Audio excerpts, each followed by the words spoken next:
Welcome back to our channel tasty lab. বন্ধুরা, এখানে আমি ভেজিটেবল পকোড়া বানাবো। বিনস কুচি নিয়ে নিয়েছি, তার জন্যে পটল কুচি নিয়ে নিয়েছি, কুমড়ো কুচি করে নিয়েছি, আলু কুচি করে নিয়েছি, আর কিছু লঙ্কা কুচি করে নিয়েছি। এবারে আমি বেসন নিয়েছি। বেসন নিয়ে নেওয়ার পরে আমি বেসনের মধ্যে এবারে নুন দেব, পরিমাণ মতো নুন দেব। 1 চামচ নুন দিয়ে দিয়েছি।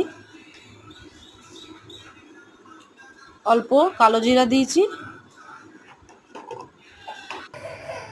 তারপরে অল্প হলুদ দিয়েছি, আর একটু হিং দিয়েছি। তারপরে সমস্ত ভেজিটেবলসগুলোকে একে একে দিয়ে দিয়েছি আমি।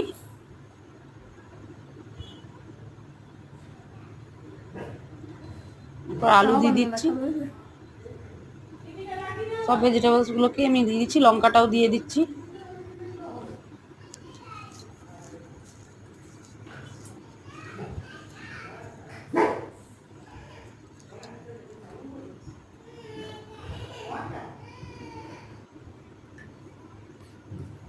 সব দিয়ে দেওয়ার পরে এবারে ভালো করে জল দিয়ে টাইট টাইট করে মাখবো, খুব যেন পাতলা না হয়, তাহলে কিন্তু পকোড়াগুলো ক্রাঞ্চি হবে না।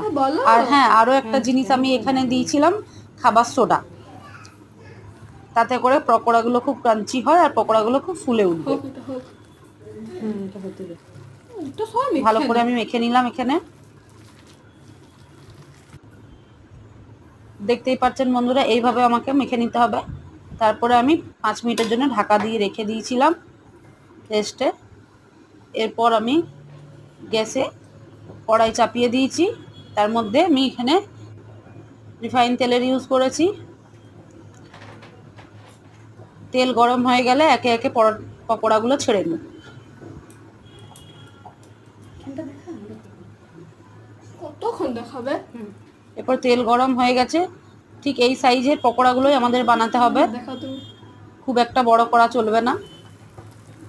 একে একে এবারে আমরা পকোড়াগুলো ভেজে নেব।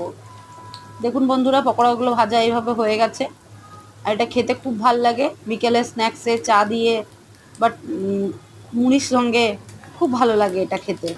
বন্ধুরা, থ্যাঙ্কস ফর ওয়াচিং।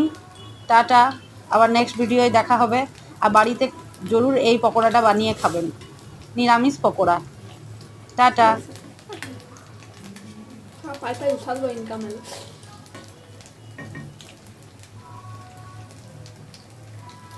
ঠিক বলছো, ছোট হয়ে